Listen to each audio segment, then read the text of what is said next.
Welcome to another inspirational message from Chowdean Community Church, Gateshead. For more information about Chowdean, visit www.chowdean.org.uk. We hope you enjoy the podcast.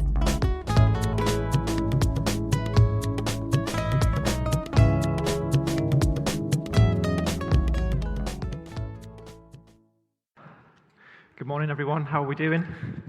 Good. It's great to see you all. So this morning we're going to catch up on our church vision. If you remember, we had our Vision Sunday at the back end of October last year, and during that time when we heard about all the great things going on in church, we just set an outline of how we were going to move forward and some of the preparations that we were going to make, and there was a promise that we would report back to the church in January. So here we are. So during the course of this morning, we'll just catch up with a little bit of the ground that we covered during October. So if you missed it, don't worry. We'll do a quick recap, and then we'll look at some of the exciting plans that we've got ahead for our church. So just if we put the first slide up, if you remember, the challenge that we set in the morning was to think about how big is your world? If we're truly going to have a global vision, we really need to remove the limitations from our mind and think seriously around how big our world is and can actually be. And if we just move on to the next slide, if you remember about 18 months ago, we set aside our church vision and some values that went with that. And it basically encouraged us to go out and start doing stuff. Let's just try some new things. And the vision was taken from Matthew 28, where Jesus encouraged people to go and make disciples of all nations. To go and make disciples of all nations.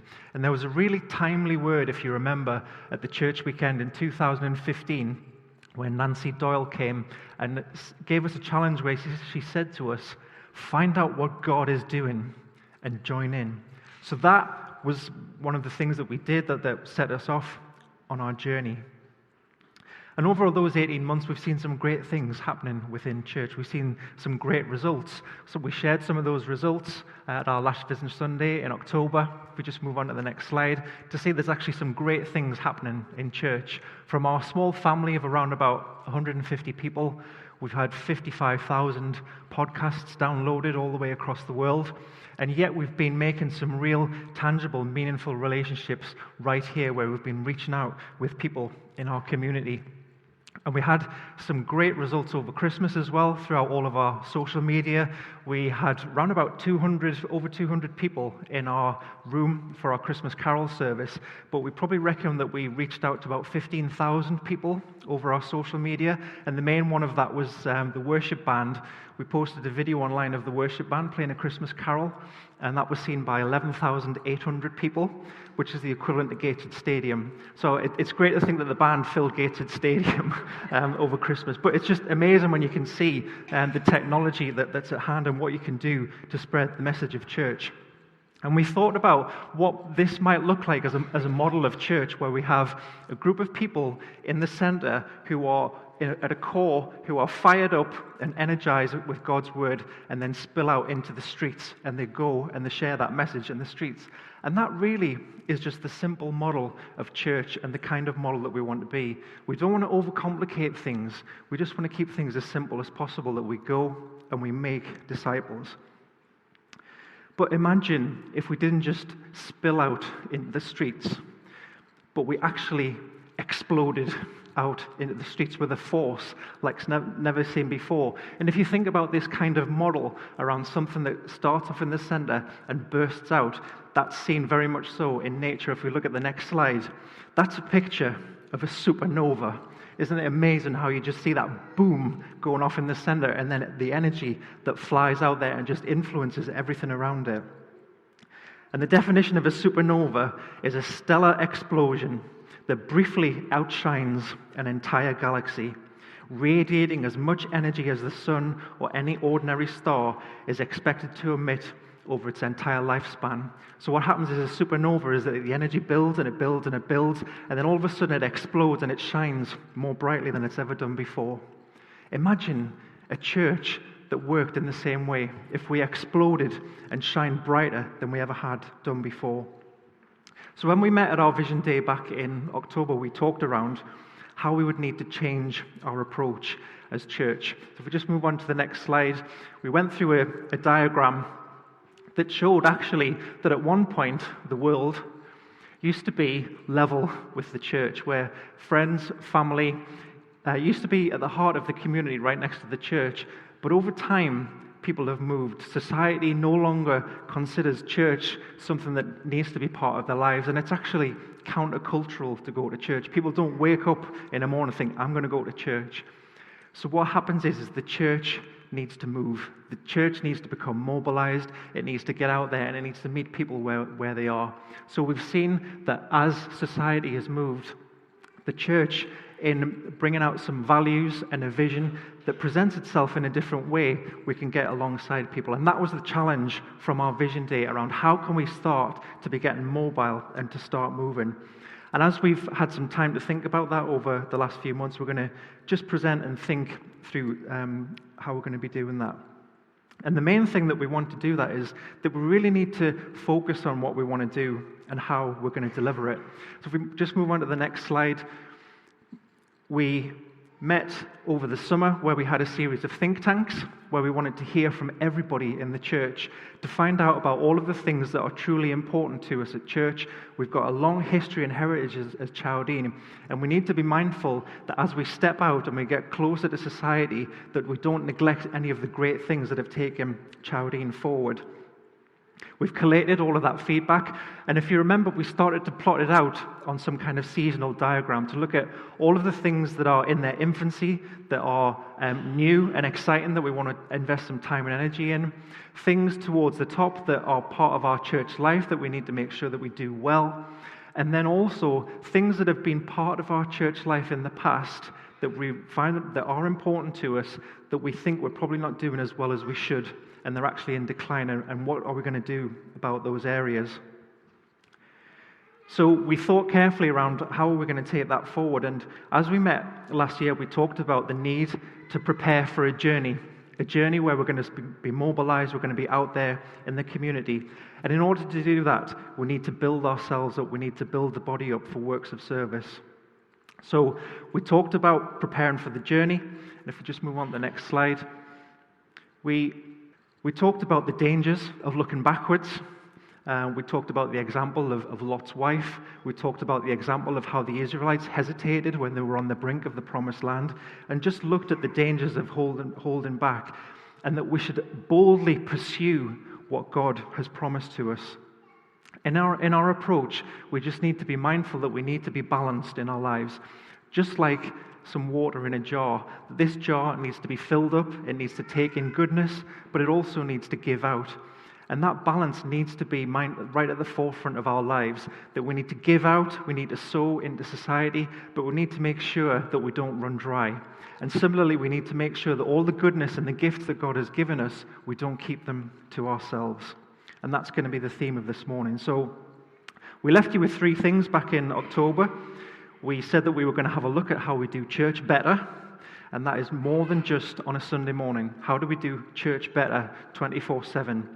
And that involved a review of our church leadership, and also just looking at how do we develop close relationships with other organizations who share the same vision as us. And you remember we had a great time at our Christmas Carol service with the Salvation Army, where we supported their appeal, and we've been doing lots more as well with other organizations that we'll share. So before we get into that, let's just ask ourselves the question, why are we doing this? Why are we pushing outwards to influence the wider world? Well, the simple answer is because God has commanded it. And the text that I just want to have a look at this morning that will appear up on the screen is a parable that Jesus taught called the parable of the talents. Or some translations call it the parable of the loan. So I'll just get my tatty Bible out that's held together by gaffer tape. And we'll begin to read together. So it's from Matthew 25, starting at verse 14. Again, it will be like a man going on a journey who called his servants and entrusted his property to them. To one, he gave 5 talents of money. Some translations say bags of gold. To another 2, and to another 1, each according to his ability. Then he went on his journey. The man who had received 5 talents went at once and put his money to work and gained 5 more. So also the one with 2 talents gained 2 more. But the man who had received the 1 talent went off, dug a hole in the ground, and hid his master's money. After a long time, the master of those servants returned and settled accounts with them.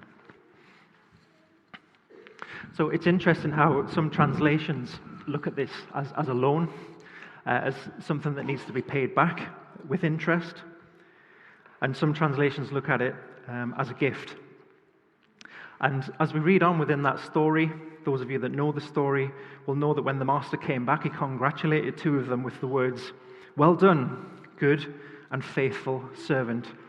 And to one, he said, "You wicked, lazy servant," to the last one who hadn't done anything with what was given.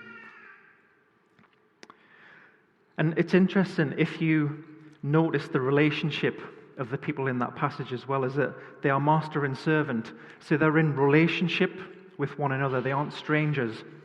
So this is a representation of us as a church and Jesus equipping and empowering the church. It's a representation of God and his church here on earth. And I think it's important to establish that before we go any further, because there's some excellent things held deeply within that story. Firstly, is that success is a product of our work. So God will always give us everything that we need to do what he's called us to do in the giving out of talents, but the success is actually a product of our work. We're all given different giftings, we're all given different things, and we also work for a master, not for our own selfish purposes. And as we see towards the end of that story, is that we'll all be held to account for what we've done. And God wants you to know about these rewards so that your forever drives you now. Your forever will drive what you do now. And it's important to look at that as we move forward this morning. And since God is going to review our every action, he will surely provide the grace we need to accomplish something great. So that's our challenge at church. And as we move forward, is that we need to take the gifts that God has given us, each and every one of us, and use them. And we have to equip ourselves to do that. So how are we going to do that? Well, let's look at the next slide. If you remember when we set our church vision, we tried to put in place a structure that would allow us to start moving forward, that we had a clear vision and values that drove everything that we did, that we had a set of activities that tied in exactly with that church vision, and that we would also challenge the culture of doing church, that just because we've done something a certain way, that shouldn't always be the way that we do it. And also think about a definition of success. What does success look like? And let's not be frightened to set ourselves some ambitious goals and some targets. And we see that right the way throughout the Bible, that they show demonstrations of success where people were baptized, and it says that people were added to their number daily because of things that they'd done. And that is a plan that we've been working on over the last couple of years. And as we've looked, there needs to be a glue that holds all of that together. We can't just be mindlessly be doing things. There needs to be something that holds all of that together, which is what we're going to talk about next. And we also just have to think honestly around, as we set some goals in place, let's actually look at the things that didn't work so well. Look at the things that didn't happen. We've seen some great success where we've reached out. We're reaching out right across the world and in our local community, and we're engaging with more people now than we've ever done in the lifetime of our church, which is great. But the flip side of that is that we haven't really grown numerically in terms of the amount of people who are part of our family. And actually, we've had some people who've left us as well. And we've looked at people who've left us, and we've looked at where things haven't worked out. And many of those have been with young families. That one of the areas that we haven't done really well is how we engage with what is essentially the future of our church, and the people who are younger families. And we've also seen where relationships have broken down and people have decided that they don't want to be a part of the church. And therein is the issue, is that people are key to this. It's all about people. It's all about how people relate to one another. But therein also lies the challenge as well, is that people provide energy, and how that energy is channeled is really important in any kind of relationship. So within any kind of church, set in any kind of environment, we have things that we need to do. We have jobs that we need to do. We need to deliver a great Sunday service. We need to be doing all kind of things to make all of that happen. And all of the things that we do as part of church during the wider week, we have jobs and responsibilities to do. And we've done really well at those. But woven in amongst all of that has to be good working relationships.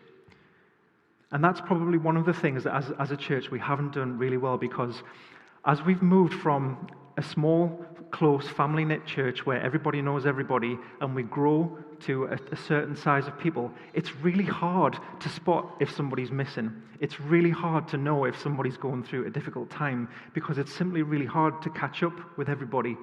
And as we break out of that smaller family unit into something much bigger, I think those are some of the growing pains that we've experienced, that we haven't really been able to manage relationships really well. So things like, is prayer interwoven into every single thing that we do? Are people fired up and praying for each other regularly? Have we got age-appropriate pastoral care where all the folks and younger folks and children and youth all feel nurtured and cared for? Are we mentoring people in the ways of growing as a Christian? And we would probably hold our hands up to say that those are some of the areas that we haven't done as well and are really key to taking the church forward. So that's some of the things that we're going to be looking at investing in over the next 12 months. And really, it's summed up in one single word that is mentioned right the way throughout the Bible. If we go on to the next slide. And that word is love. Now, the word love in the world has all sorts of different meanings. But when we talk about love in the biblical sense, it takes on a whole different meaning. And there's a verse in Corinthians there that says, if I speak in the tongues of men or of angels, but do not have love, I am only a resounding gong or a clanging cymbal. And then further on in Corinthians it says, do everything in love. It's a really short verse, but it's just really, really powerful. And that do everything in love is going to be the theme of our church weekend, next weekend. Really hope that if you're not staying over with us, that you'll be able to come and spend some time with us as we unpack and explore that with Jeff Lucas. But as church, we know that love is not just a warm feeling, but it's actually an action. And we know that amongst our fellowship here, there is a will to demonstrate love. And at the heart of that is relationships. But I think where we failed is that we haven't really created a framework that allows relationships to flourish within church. And that is what we're going to be looking at. As our church changes, we need to be able to equip and enable love in action, because a mobilization of people needs to be, by its very nature, a mobilization of love. And we shouldn't be scared, and we shouldn't be hesitant about the word structure, that we're going to bring in some structure, because structure is your servant, not your master. Yeah, we don't want to be confined. We don't want to confine ourselves. We want to free ourselves. So what we want to do is to create a structure and a leadership platform that will enable accountability, so people know exactly what it is that they need to do, but allows us to put love into action. And you know, as church, there's a lot that we can learn from people who organize themselves well, who do a good job of communicating. If you think about all of the world brands that are out there, the people who make TVs, smartphones, the latest cars, they've actually done a great job of making you feel that your life's incomplete without one of those products, haven't they? And I think the irony is that as church, we have the best product that the world has to offer, but we haven't really communicated it really well to the outside world. That the God who created the universe longs to have a loving relationship, forgive every wrong that I've ever done, and has prepared a place where we'll spend eternity together. Why haven't we got so many people banging at the door saying, sign me up, sign me up? And it's our job as church to communicate to the world. But we need to get our relationships right with one another so that we're able to do that. And I guess this morning I just wanted to be honest around where we are as a church, and I think we shouldn't really beat ourselves up too much around the areas that we fail, because actually we're not unique in the problems that we have.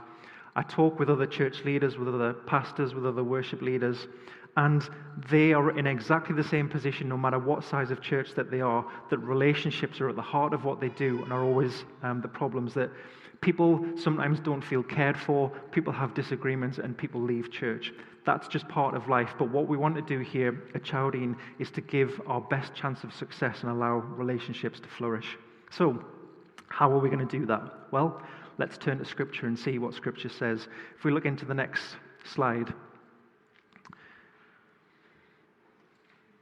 In Jeremiah, it was pretty simple what it was that they did first when they were looking what to do next. Pray that the Lord may show us the way in which we should walk and do the thing that we should do. And in the Psalms it says that your word is a lamp for my feet, a light on my path. And this way of actually just planning so that you know what your next step is very biblical. Companies and organizations across the world have cottoned on now that trying to pull together a 5, 10, 15, 20-year plan isn't viable in today's world because things change so much. And actually, if you look towards the Bible, God will say to you, I will provide everything that you need just to take one step at a time. And if you think about a word, a lamp lighting somebody's way in the darkness, is that you can only see just that little bit in front of you. And what we want to do is just be in tune with God's leading, in tune with where God is seeking to us to go. And if you think about when the Israelites were on their journey to the Promised Land, God gave them manna from heaven, and He gave them just enough for them to last one day. And if you remember, some of them weren't content with that, and they're thinking, no, I'm going to just store up a little bit and just a little bit more because I'm a little bit uncertain about what's going to come next, and I just want to have a bit of insurance. And we know that manna went bad overnight because God was saying, trust in me just each step of the way. And that is what we want to be doing at church. So to do that, we've pulled a plan together. We've taken all of the things from the think tanks on what we feel we should take forward. We've met with various different groups since October who are representative of the church, and we've also met with some strategic thinkers as well, just to think, how are we going to organize all of this? So what we're presenting and we're talking about this morning, it's not all me. It's the drawing together of where we as a collective church feel that God is leading us, formulated into some kind of strategy to deliver. And let's not be afraid of the word strategy, because it's simply a means of how we put one foot in front of the other and live in harmony as a collective body of people.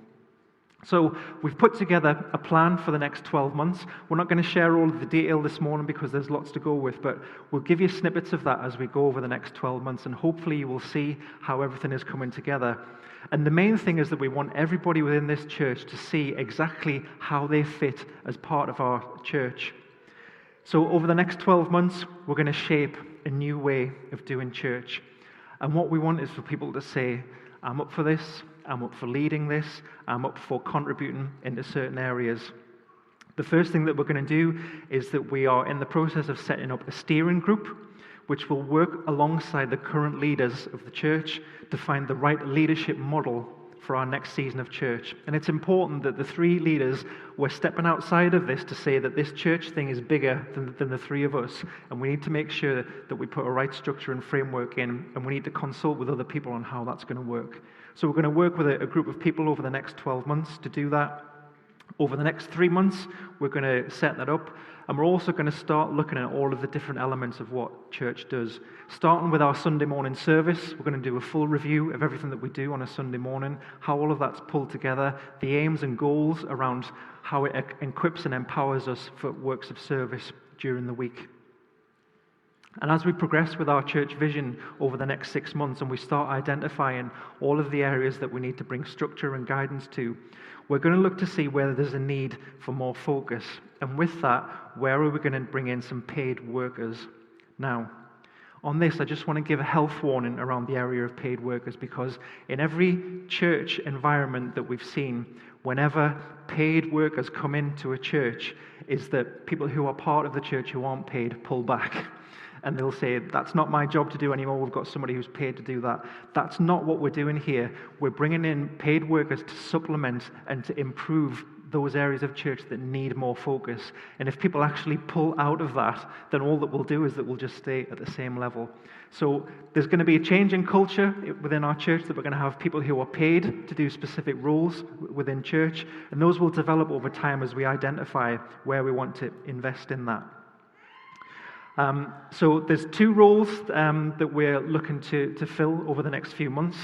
One of them is a paid creche worker for our Sunday mornings. We want to invest in our younger families and help to nurture their young ones. So a paid creche worker is one of the areas that we're going to be investing in. And we're also looking for a part-time role to coordinate this church strategy, which is actually pulling together all of our church strategy over the next 12 months around how are we going to mobilize the church, develop relationships, and make sure that all the things in church are done with excellence. So we're going to have somebody in place working part-time to pull all of that together. So we want to be true to our vision. We want to keep it simple. And what we want to do is just reach out with personal connections. So one of the things that I talked about is that we really want to start cultivating relationships with other organizations who might share our vision. And we've been working with one organization over the last few months, which has just been awesome. We've been working with an organization that many of you might have heard of called Handcrafted. And they work with ex-offenders who are just coming out of prison and giving them some skills to move forward, integrate them back into society. And we've started a Monday night connect group where we meet with them. And it's just a place for people to come. We have it downstairs in the chapel and where people can encounter God. We have food, fellowship, testimony, and worship. We've had 2 sessions so far, and I'm not joking. It absolutely blew the roof off. We had about 20 people just in that room. The worship was like nothing I've ever heard before. And it's amazing that lives are being transformed right now. And we as church need to be doing things that's in amongst it. Is it happening on a Sunday morning? No. Is God moving? Absolutely. And we need to be in the thick of that. So we've heard some great testimonies from some people. I'm not going to spoil any of the testimonies. We're going to have one of them come here in the last weekend in January. Somebody who has had a real colourful life and has been transformed by God, and he's going to come and share some testimony at the end of January. So please don't miss that one, because it's going to be great.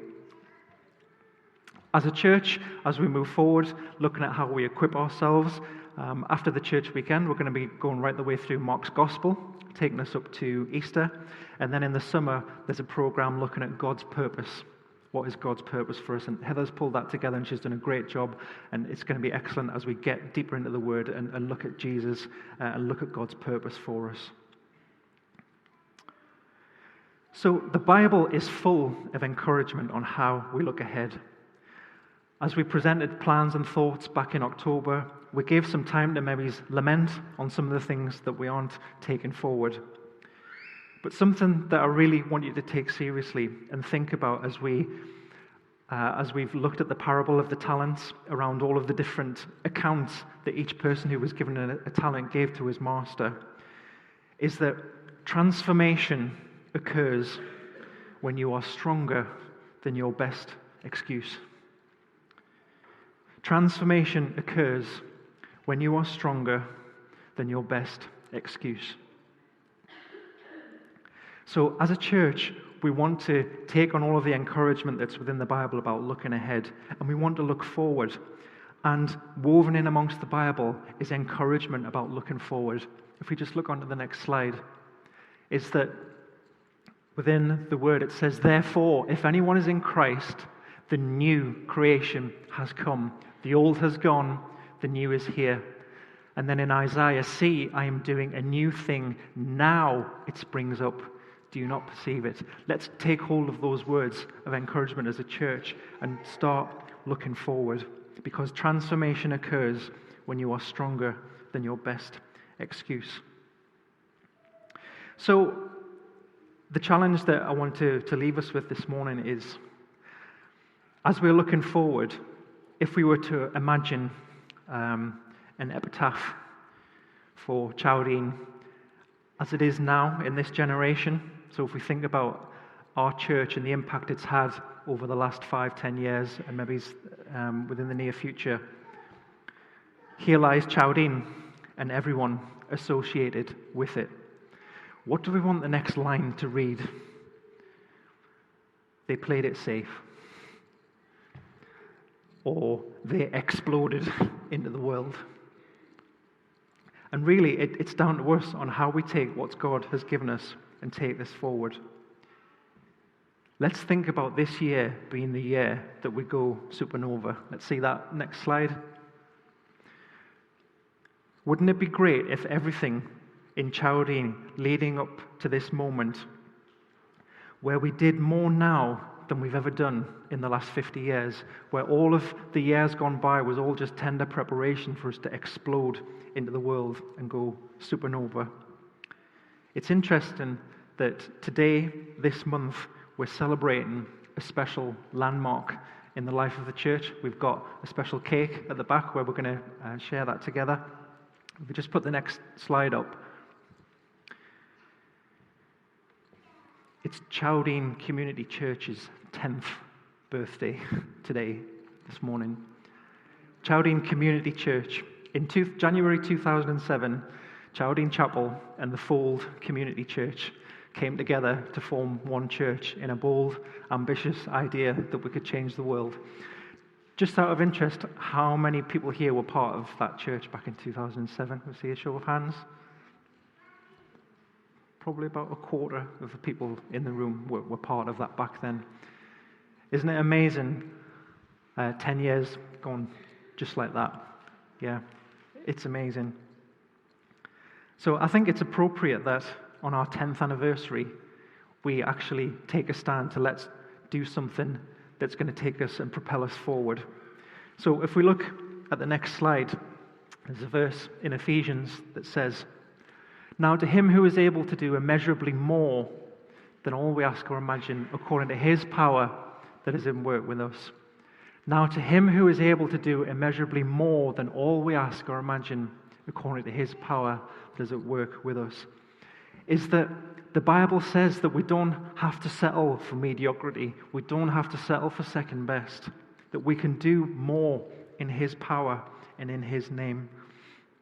And really, as church leaders, it's our responsibility to provide a structure and a means to achieve that commission, which is this thing that we call church. But we, as a church body, need to take it upon ourselves to take the gifts and the talents that God has given us and multiply it. So that's the challenge that I want to leave us with this morning is, how are we going to take what God has given us and take us forward? So I'm sure you've all been really curious around what the tape measures are for on your table. Yeah? Right, well, we're going to look at that now. So those of you who are on a New Year health kick, if you want to kind of take it home and you want to be doing your measurements daily, that's fine, but that's not what this is about. So the exercise with the tape measure, if you can each take one of the tape measures that's on your table in your hand, we're going to do something practical here. So we might just need to bring the lights up a little bit, Bob, just so that people can see what's on. If everybody got a tape measure in their hand, great. So in the context of what we've been through this morning around how are we going to move ourselves forward, look at the tape measure, and if you look across the bottom, it goes from 0 to 100 centimeters.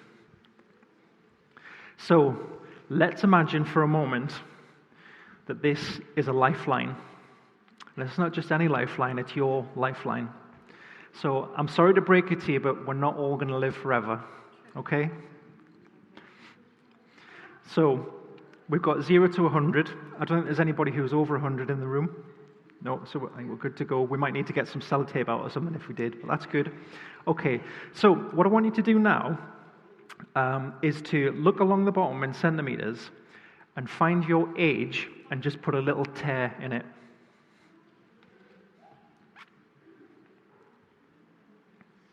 Yeah, have we done that?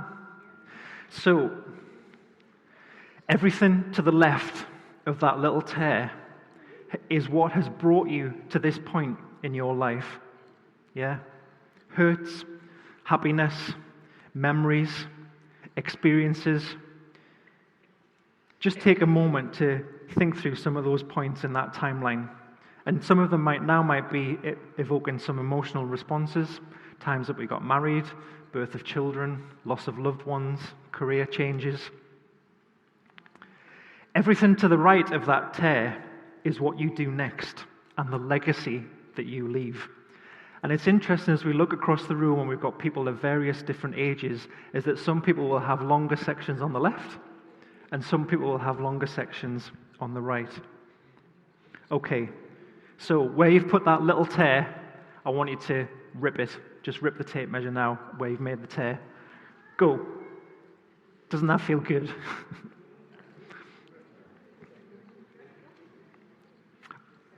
Okay, so can everybody hold up the bit that they've got on the left, which is their 0 to what age they are now? Let's just hold them up and let's see.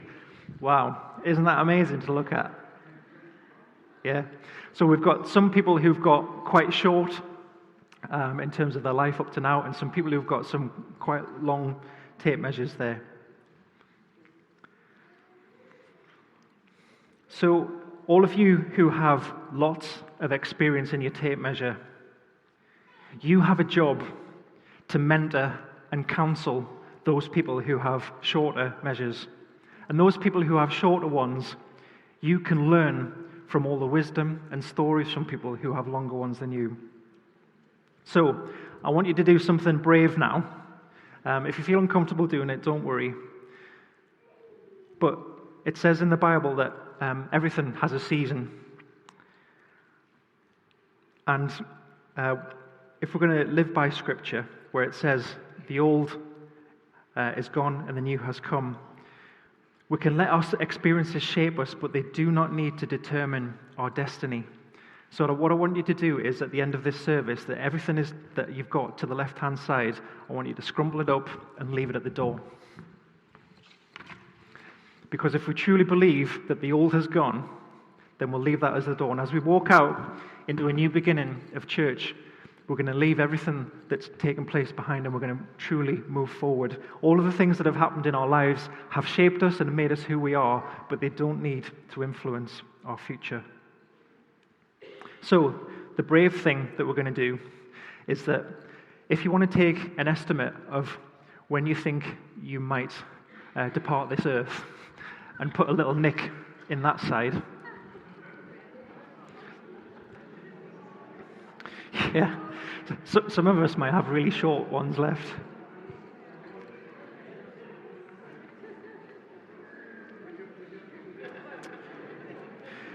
Okay, so what you have left now, from where your age begins as to what's next, is actually the time left that God has left with you to build His kingdom.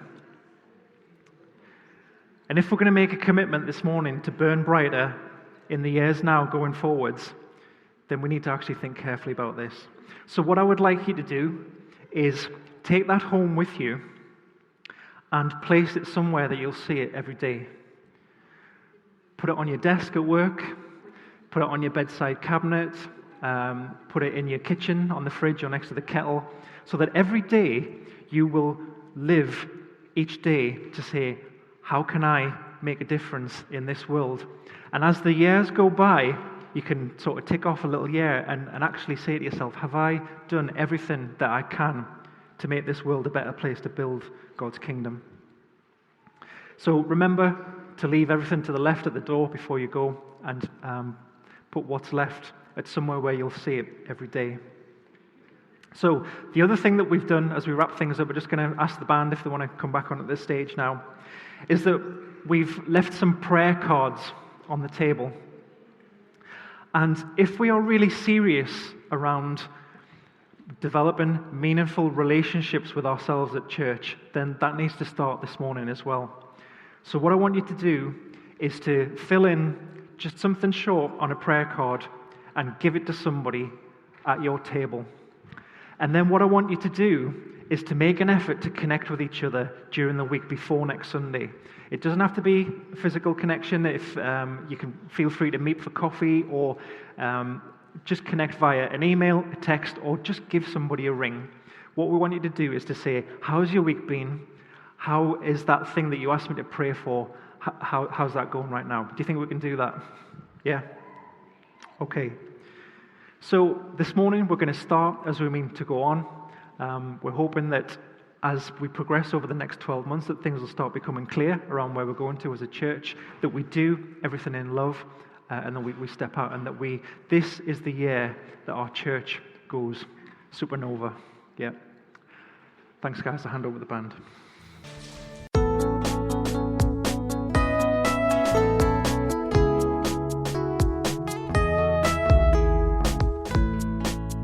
This is the end of this message. We hope you enjoyed it. If you want to find out more about our church, please visit www.chowdean.org.uk. And please take a minute to rate our podcast on iTunes.